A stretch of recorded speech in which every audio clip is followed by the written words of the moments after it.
Now, the MSU Federal Credit Union Coaches Show. I think it was like, you know what? For as much work as we put into this physically and mentally, we deserve this. This is ours. Let's take that trophy. Potter at the buzzer. Got it! Am I disappointed? You're damn right I'm disappointed. We have not played as well as I think we can play, and I've been using the word consistency. We should be more consistent than we've been, but we aren't, and so we're just continuously trying to work on it. With this past week being spring break and the Michigan State men's basketball team not having a game all week, the Spartans have had some time to reflect on Sunday's home loss to Ohio State, where MSU gave up a 12-point lead in the second half and allowed Dale Bonner to hit the game-winning shot with 0.2 seconds left on the clock. It doesn't get any easier for the Spartans as they will be on the road tonight taking on number 2 Purdue, and it is all stuff we discussed with head coach Tom Izzo this week. Well, coming off of the loss to Ohio State, I'm assuming you didn't get much sleep the last couple of days. I was very disappointed the way we played in the last 2 games after we had, gone something like, we had won 5 out of 7 and we're playing pretty well, had some couple big road wins. You beat your rival, it doesn't matter what the record, it's hard to do. And then we played Penn State and we're playing our tail off in that first half, and they had just won 4 out of 5. So, a tough loss at Minnesota earlier that we felt we could have won. So we were playing really good basketball, and I'll be honest with you, I did not think we played very good at all in either game, and yet Iowa played good. I didn't think Ohio State necessarily played good. They made some plays, we just couldn't make a shot. And now on paper, you have your toughest opponent of the season with Purdue on the road. Obviously, that's a tough place to play. You know that well. People have beat them before, there and obviously on the road. But how do you slow them down the best you can, especially Zach Edey, of course? Yeah, well, if I was smart, I'd call Jonathan Smith and see if I could get a couple of linebackers in defensive. I mean, you've never seen a guy 300 pounds that's 7'4", that has a 10.5-inch wingspan. I mean, that it's not fair to see him on TV, because when you're standing on the court and looking at him, he looks so much bigger.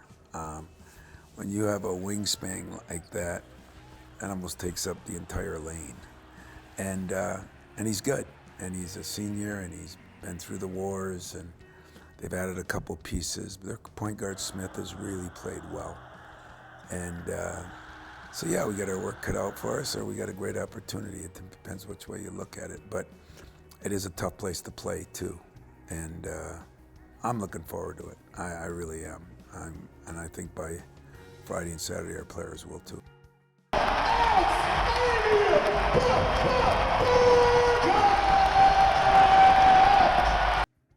Your favorite social media app, Twitter, you referred to it, Twitter idiots.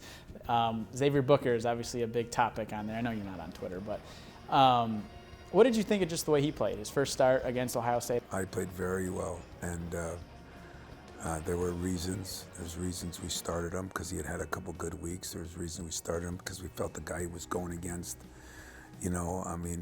Book still has a strength issue because he's young, and people can't see that and figure it out, but he knows it, and we know it.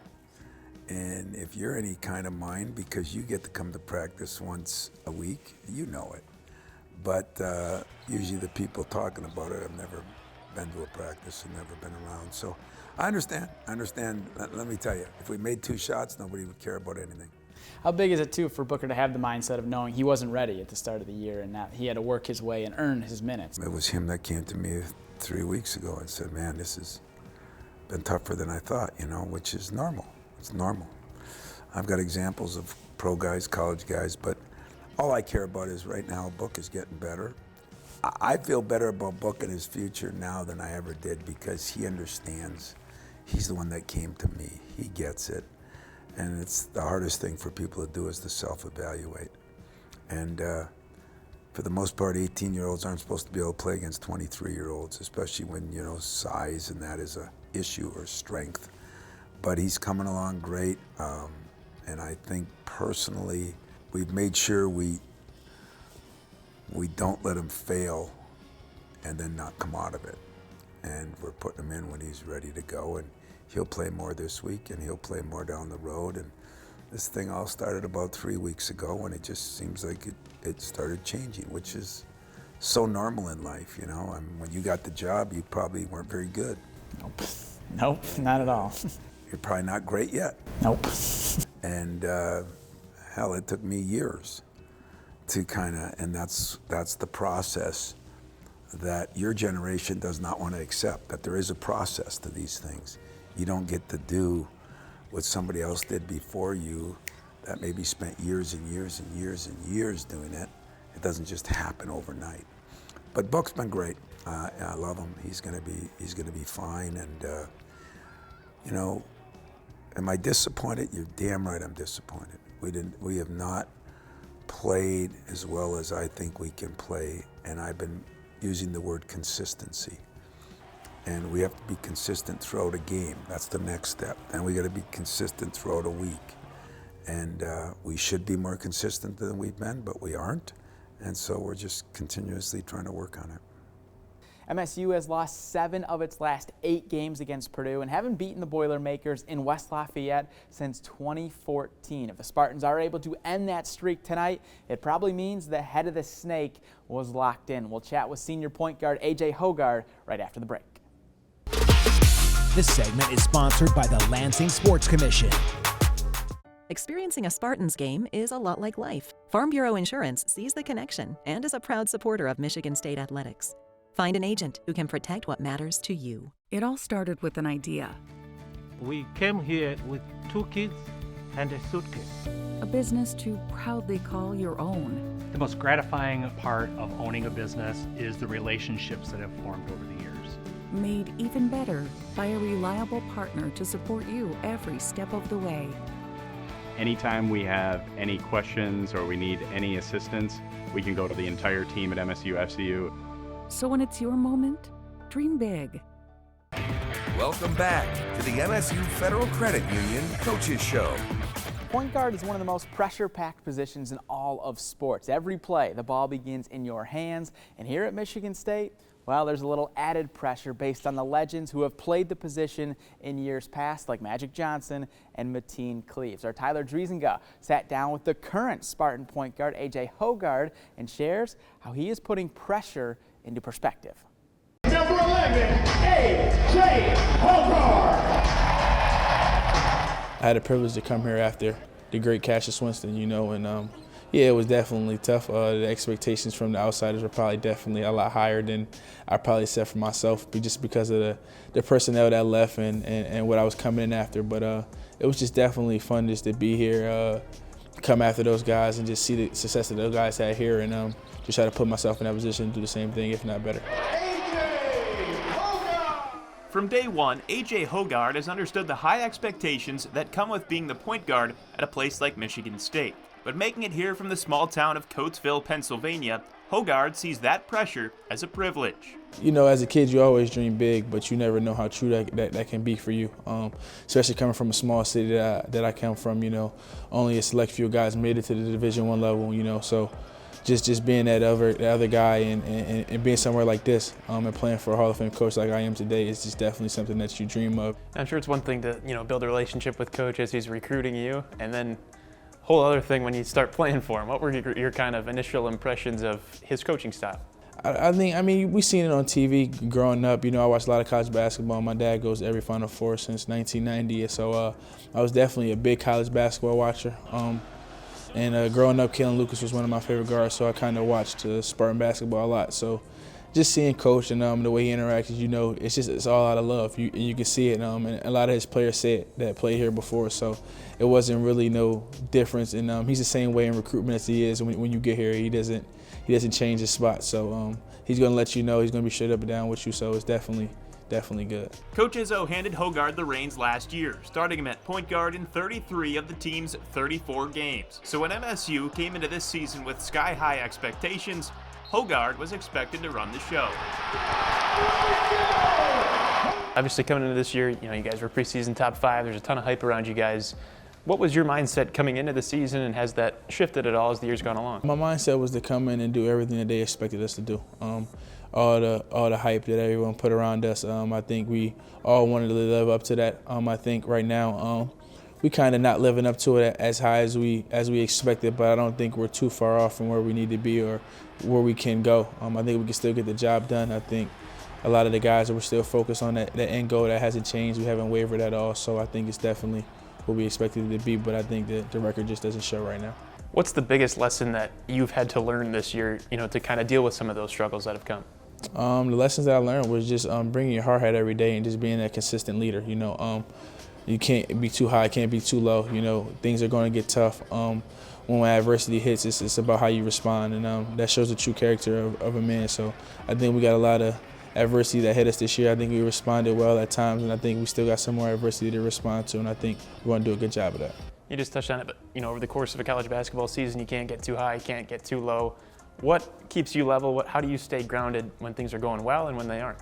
Because I feel like, at Michigan State, when you come here, you sign up to get everyone's best shot, whether you're good or whether you're bad. I think people want to have their best game against Michigan State, against Coach, against us. So, you can't get too high when you win a game. You can't get too low when you lose because you're going to get that next best shot next game, regardless of when it is or who it is. So you always got to be focused and ready to go. You talked about how all the end goals for this team, are still in front of you. What gives you confidence that this team is capable of making a run in the Big Ten tournament and the NCAA tournament, and that, what's happened to this point isn't necessarily what's going to define this group? We made a run before. We made a run last year. We did some things that people didn't expect us to do. I think we can do it. I think we've been there before. Coaches got the experience. I think we got a little bit more experience with being in those games and those big games and winning those big games. So I think we got what it takes to get that done. Hogard says one lesson Coach Izzo has taught him is the value of hard work and taking pride in heading to work every single day and giving it your all. Well, we need to take one quick break, and when we come back, we're going to head over to where Magic Johnson used to play, Jennison Fieldhouse, to catch up with the newly crowned Big Ten champs. We'll see you soon. This segment is sponsored by MSU Healthcare. Welcome back to the MSU Federal Credit Union Coaches Show. After winning the program's first Big Ten regular season title last season, the Michigan State gymnastics team continues to raise the bar. 2 Fridays ago, the Spartans won their first outright Big Ten regular season title and did so by going undefeated in conference play. Our Haley Schoengart was able to catch up with Captain Gabby Steven this week and has more on the factors that drive her each and every day. Well, hey, you back-to-back Big Ten champ. Hi.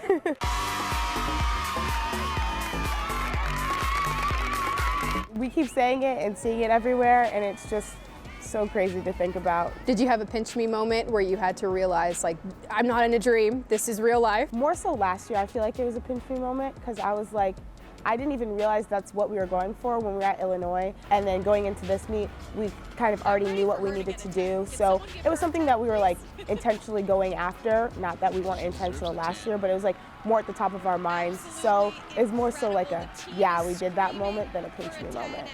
That most certainly, I see here 197-2, that most certainly will give it to Michigan State.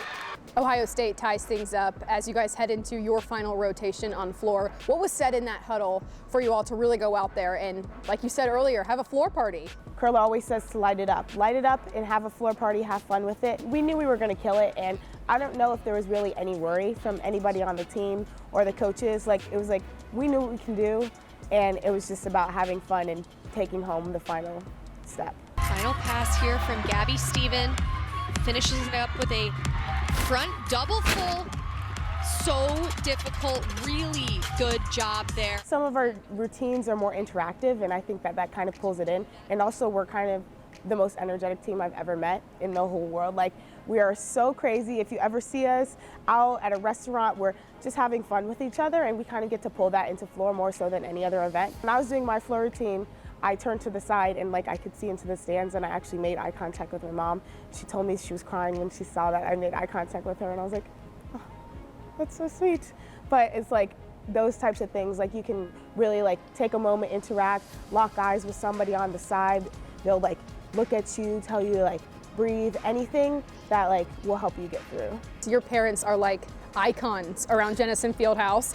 What does their support at home and away meets mean to you when you can look up in the stands and see your parents there? It's just so amazing. Like I was saying, I have 4 siblings, so like obviously there's so much going on, and even my siblings are at every single meet that they can go at. I'm always getting messages from like them and like my extended family and everyone, and it's just amazing to have support, feeling that from like all ends. I know that no matter how I do or what I do, that they're proud of me, so it kind of just like takes off that pressure. I don't have to think like, oh my gosh, like what if I mess up? That doesn't matter to them. Like they're just happy to see me out there doing my thing, having fun, and that's amazing.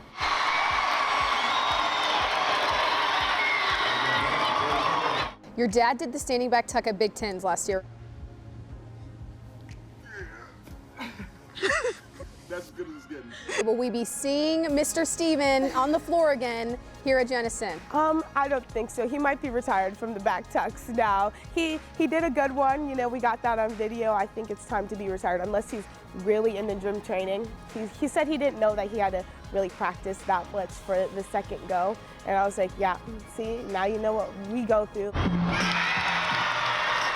You guys are still searching for that very first bid as a team to nationals. You got to experience it as an individual last year. What makes you think that this team has what it can take to get in that top 8? This team is so special with our energy and the things that we bring. And I feel like you can really feel that from the outside. Even if people don't like it or appreciate it, like from the outside, you can see that it's unique from other teams. One of our phrases for my freshman year, I believe, was like, sophomore year, it was hungry for more. And so it's kind of just like us attacking what we need and what we want and not settling for what we already have. So that kind of mentality is with us. Even when we complete a meet that we did really well at, we always know that there is more. Like I will look at my skills and I'm like, I know I could fix this, I know I could fix this. Like we still did amazing, but it's not settling in what we've already done and like what we have done. Soaking up that moment, yes, but like going to fight for more and take more of what we can do. With their back-to-back Big Ten titles, the Spartans will be the 1 seed in the Big Ten Championships, which is being held here at Jennison Fieldhouse on March 23rd. And when we come back, we're going to be sitting down with head coach Mike Rowe, who still believes this team's ceiling has yet to be reached. This segment is sponsored by Shoepad. Welcome back to the MSU Federal Credit Union Coaches Show. Before leaving to compete in the Big 5 meet last weekend, the Michigan State gymnastics team knew exactly what it needed to do in order to stay calm and win another Big Ten title. They didn't make it a big deal and knew they just had to focus on getting better. By doing so, the Spartans became just the 4th team to win the Big Ten regular season with a perfect conference record. So you know we had to sit down with head coach Mike Rowe this week to get his thoughts on claiming another title. You guys obviously win your 2nd straight Big Ten title. This one is outright. Did that have any different feeling versus last year when you won your first ever Big Ten title? It was a huge different feeling. You know, it all began back when we beat Michigan in Ann Arbor. That was, wow, these great things that we thought possibly could happen this year are actually kind of lining up. And, you know, we knew it wasn't going to be handed to us on Friday night because there was stiff competition in our pod. Those the 5 teams that competed that night, and everybody's been getting better, and you just didn't know. We had to go out and do our best, and you know, we go in and just care about us. We don't watch anybody else. We don't do any, you know, whatever. And we didn't really have our best meet. Hey, because I think you had the lowest score you've had in conference play all season. Yeah. So I guess to have that mindset of knowing, okay, if someone maybe has a little mistake, that someone else is going to back them up. How does that change the dynamic of this group, knowing everyone's just got their back? Well, I think they count on it. They rely on it because you know, you can talk about it for so long, but you need to start seeing it. And they've been able to show it from day one out in Vegas. And that was really great. And it's not something that was like a one-off. So, you know, we've done that meet to meet, and you know, it's not going to happen every single time because we're still playing around with lineups and inserting people here and there. And, you know, our strategy is still pretty much the same, even though the lineups are pseudo-solidifying. We want to give as many people experience to get out there in front of a judge, in front of a, you know, big fan base and stuff. This Friday against UNH, we're going to put up 2 exhibitions on each event again, just to give someone a little bit more experience, because we still got season, 4 weeks left of season before Big Tens and it's postseason. What has this week just been like in general, from the plane ride back to East Lansing? Or I saw Magic Johnson tweeted at the program, so that was pretty cool. What has this week just been like for you and the team? Evidently, he wants to get a picture with the team too, so I don't know how that's going to happen. We're working on that, but it's been crazy. The fact that we chartered, and after the meet we were on the plane and we were back here in an hour and 5 minutes, and Alan and Epiphany were there to greet us at the airport, and it was cold, but we were home in our own beds on Friday night. That alone was huge. The girls really appreciate that. But, we had 2 days off. We had Saturday, Sunday off to just rest them. And once again, the focus of not overtraining if we don't need to. I think, Monday, other than having a cake in our office by MSU Bakery, that was sweet. That was really nice. And having the trophy on display for people to see. It's spring break, so no one's here except the teams are in season. So it's kind of like, I don't want to say it's forgotten about. We have to pinch each other every once in a while to go, oh yeah, we did that. That's not last year's trophy, that's this year's trophy. So you have the trophy sitting next to the other one from last year? The one from last year is in a trophy case down on the second floor by the fueling station, and now we've moved the new one into our office. It's in the conference room so everybody can see it as they walk past the office. There you go. With obviously the goal the last couple of years has been to get to nationals as a team. This group, what do you think makes them different about the last couple teams that can get to that goal and get to nationals? We use the words hungry and not done yet and all this kind of stuff, which we've been, that's kind of been a mini mantra for us for a while now, and they just live that. That's their mentality, and they help each other with that, and the leadership that we have is just incredible. Got to make your job easier as a coach. It so does. The next 3 weekends for the MSU gymnastics team feature out-of-conference competition, and the Spartans will use it to get ready for the Big Ten championships, like we said, on March 23rd here at Jennison Fieldhouse. As always, we appreciate you tuning into this week's show. Hope you enjoyed, and we'll see you next week. This segment is sponsored by Spartan Dogs for Life.